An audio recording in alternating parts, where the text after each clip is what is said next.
نحمدہ ونصلی علی رسولہ الکریم اما بعد فاعوذ باللہ من الشیطان الرجیم بسم اللہ الرحمن الرحیم۔ میں ہوں حکیم محمد عثمان غنی، آپ کے ساتھ ایک بار پھر اپنے چینل ہربز اینڈ ٹریٹمنٹ کے ساتھ۔ آج کا موضوع ہے یورک ایسڈ۔ یورک ایسڈ ہمارے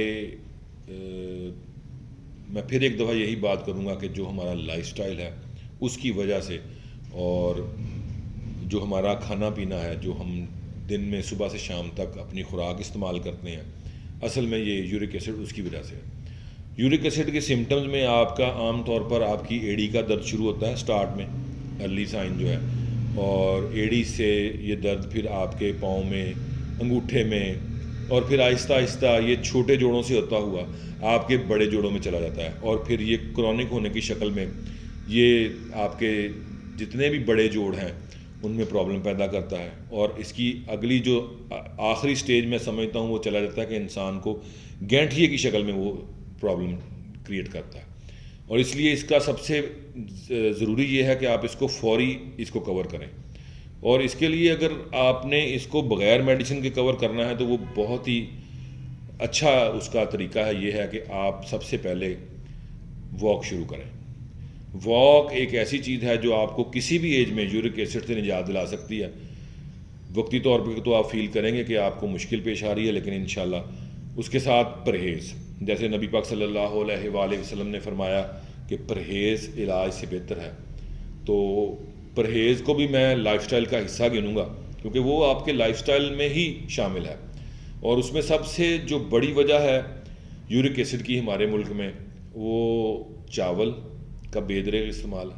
اس کے ساتھ گوشت کا استعمال ہے، اور اس کے ساتھ ایک بہت اہم، جو میں اب کولڈ ڈرنک کا نام تو نہیں لینا چاہتا، لیکن جتنی بھی کولڈ ڈرنکس ہیں سب، اور جن میں کوک شامل ہے، وہ خاص طور پہ وہ آرٹیفیشل جتنی بھی ہیں وہ ساری کی ساری یورک ایسڈ پیدا کرتی ہیں۔ اور جتنے بھی آپ کی اگر چینی آپ زیادہ کھا رہے ہیں وہ بھی آپ کو یورک ایسڈ پیدا کرتی ہے۔ اسی طرح جب آپ لیزی ہیں، آپ لوگ کام کرتے ہیں صبح سے شام تک، گھر آ کے آپ کھانا کھا کے لیٹ جاتے ہیں،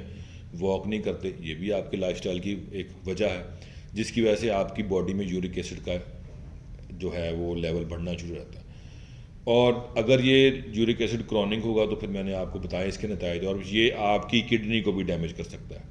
اس لیے یورک ایسڈ کو اگر آپ نے کور کرنا ہے، سب سے پہلے تو پرہیز کریں گے،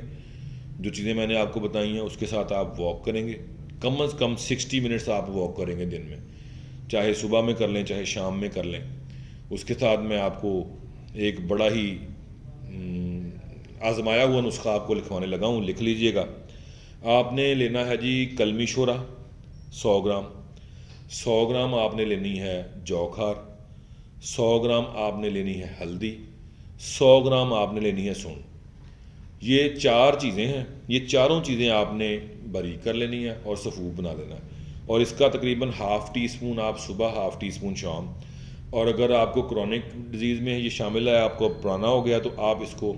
صبح شام 1 چمچ بھی کھا سکتے ہیں، لیکن اس کو کافی عرصہ تک کھانا پڑے گا۔ آہستہ آہستہ اس کا آپ کو نتائج جو ہیں وہ سامنے آئیں گے، اور انشاءاللہ تعالی بہت جلد آپ کو اس سے افاقہ شروع ہو جائے گا۔ اور اس لیے